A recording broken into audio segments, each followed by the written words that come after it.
Hello everybody, it is Professor Towers. I'm coming in with a new video plan for today. Now this is not going to be discrete math. I'm going to take a little step back away from that. Instead, I'm just going to do something that I thought was pretty interesting that I learned recently. It's called the Leibniz integration rule. I'll explain more in the video, but I just want to clarify that I know I haven't been posting for a while, but the reason is that I've just been enjoying the summer, right? Because I'm going into high school next year, and I just kind of wanted to chill for the whole summer. School is in a few weeks, but yeah, just gonna have a little fun trying to teach this. So all you really need to know is basic differentiation and integration. Like really all you need to know is like single variable calculus, because this integration rule can take something that looks impossible, but you can actually solve it super quickly by just I'll explain it to you. I'll explain it. I won't get into it since this is just an introduction. And sorry, my hair, I have bad head. I just kind of woke up a little bit ago. But I'm much more concerned about the math, not the looks. So yeah, I hope you guys enjoy. And yeah, this is Leibniz integration rule by Professor Towers. All right. So hope you enjoyed that introduction. First thing I'm gonna ask you. Very big.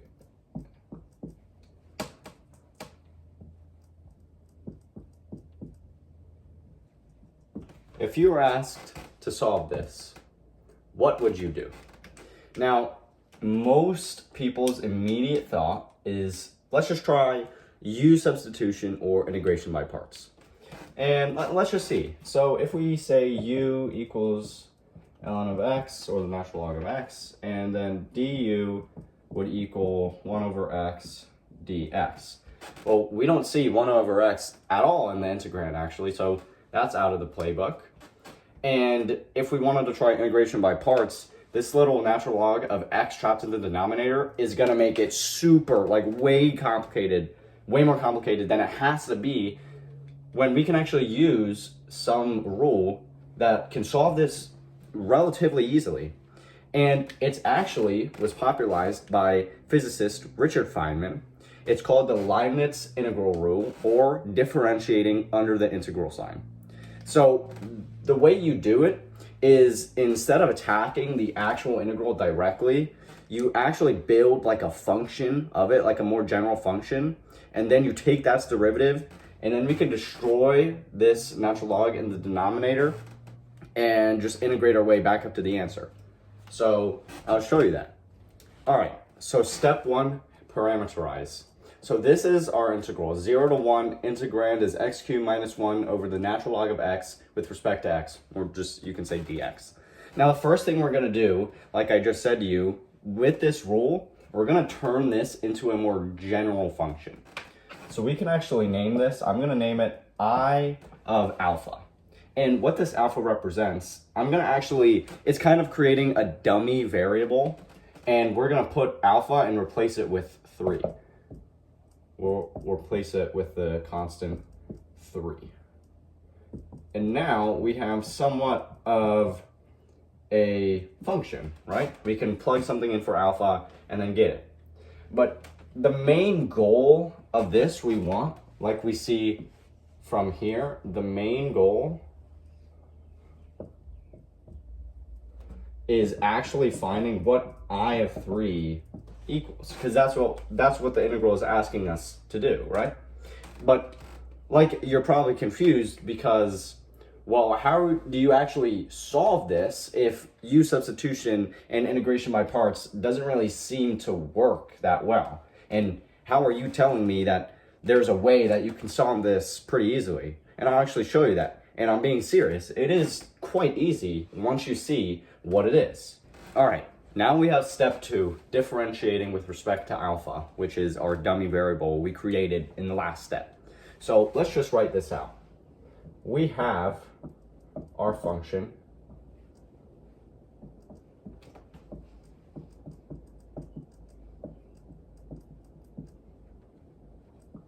right? This is our function. Oh, apologies, should be alpha. What we want to do is we actually want to differentiate, take the derivative of this and then we can take the derivative of this. So if we do something like this,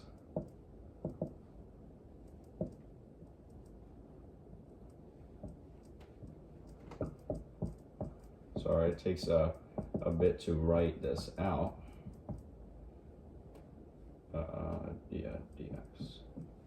Okay, so how would this work? That's probably your question right now. How would you take the derivative of an integral that's unsolved? You have both of these symbols. How does that work? Now, what the Leibniz integral rule actually lets us do is that it says since this integral, we have constants here, 0 and 1, it's continuous. That means we can actually slide this derivative inside of it and take what is called the partial derivative of this function. So for simplicity, I'm going to name the derivative with respect to alpha of I of alpha, just I prime of alpha. And then now what we can do is we can take the partial derivative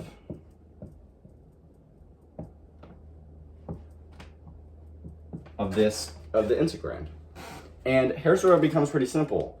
Differentiating this, especially in a partial derivative, is super simple because it's basically like only differentiating things with alpha in its like terms, right?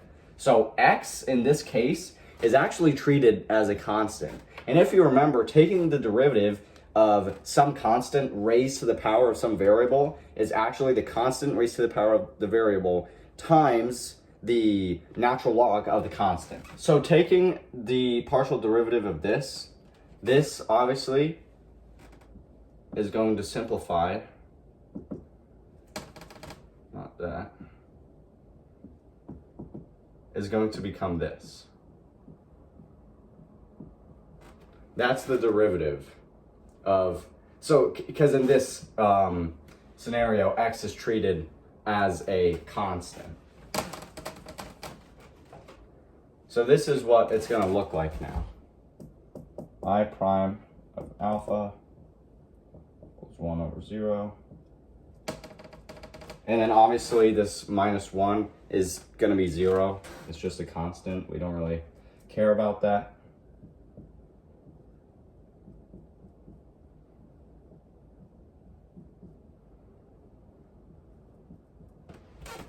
All right, so now this is our simplified integrand. So we took the derivative of this integral, and now you can probably already see, wow, we can just cancel out these natural logs. So I'll move on to the next step, which is just super easy cancellation. Is that a word? I don't even know if cancellation is a word. All right, so we have step 3, cancel. This is our simplified integrand. As you can see, you can cancel these natural logs out since they're multiplying and there's no adding or subtraction. You can just cancel those out. And now we have this super simplified integral of x raised to the alpha with respect to x. And look what this type of integration technique just saved us. We don't even have to deal with the complexity of this natural log of x in the denominator. Now we just have this super simple integral that anyone could really just solve in their sleep if they've taken single variable calculus. So let's get right to that. All right, so we are in step 4, solve for I prime of alpha and reintegrate. So this is where it starts to get even easier, to be quite honest, because look at this, x raised to the alpha. All we really have to do is just use power rule, which will look something like this. X raised to the alpha plus 1 over alpha plus 1 from 0 to 1. And if we do that, well, anything raised to, I'll just show you, because you'll see how it simplifies. And then if we plug in 0 for x, well, this is going to be anything dividing 0, it's just going to be 0. And then if you simplify this, well, we know that 1 raised to the power of anything is just still going to be 1. So this is actually just 1 over alpha plus 1. This is our new, this is what the derivative of I of alpha is. 1 over alpha plus 1. Now, what we want to do is reintegrate this. Now you can see that simplifying this, the derivative of I of alpha, this function's derivative, is actually 1 over alpha plus 1. And now we want to find just what normal I of alpha is. So what can we do? What is the opposite of differentiation? We take the integral of it. So we integrate this, and then it's just I of alpha. And then we can integral, or take the integral of now 1 over alpha plus 1. So let's do that. So we see that the I prime of alpha equals 1 over alpha plus 1. If we take the integral of both of these,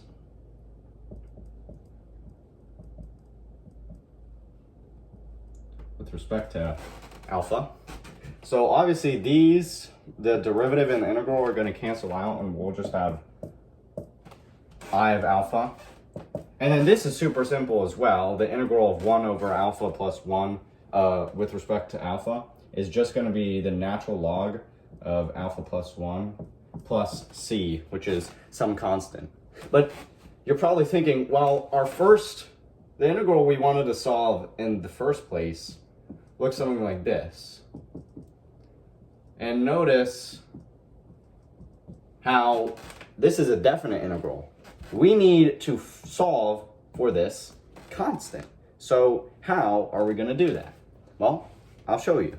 All right, so now how do we solve for c? So we know that originally I of alpha equals the integral from 0 to 1 of x raised to the alpha minus 1 over the natural log of x. And I forgot dx, but now I remembered it. Okay, and we also just saw now from the last step that I of alpha also equals the natural log of alpha plus 1 plus c. But like I said, what is c? How do we find that? So let's look back here. We want to find a value that we know specifically for I of alpha. So say we want to plug in 0. I of alpha equals 0. And looking at this, 0, wait, what is happening here? Well, x raised to the 0, anything raised to the 0th power is 1, and 1 minus 1 is 0, and whatever, if 0 is in the numerator and dividing anything by it, it's just going to be 0. So we actually know that I of 0 equals 0, and we can use that to find c. So say now, I of 0 actually equals the natural log of 0 plus 1 plus c. Well, the natural log of 1 is 0, so 0 plus c. And if this is already, we know I of 0 is 0, then c is equal to 0. And now we found it.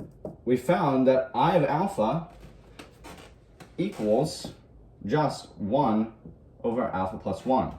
But the thing is, we're not done yet.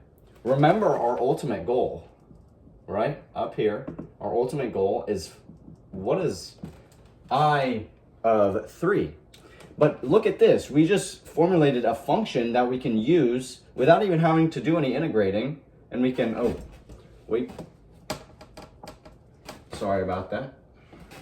You can actually simplify this. So now, this is our function, the natural log of alpha plus 1. And all we really have to do to find the final integral is plug in alpha of 3. So I'll erase this.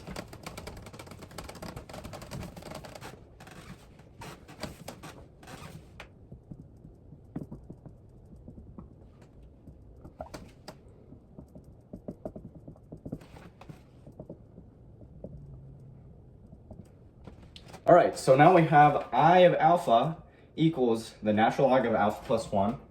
If we plug in I of 3, well, now with the super simple function, it's just going to be 3 plus 1 equals the natural log of 4. And so we know that I of 3 equals the natural log, or natural log of 4. And then we can further clarify that I of 3 equals this is minus 1 natural log of x dx. This integral we just solved equals the natural log of 4.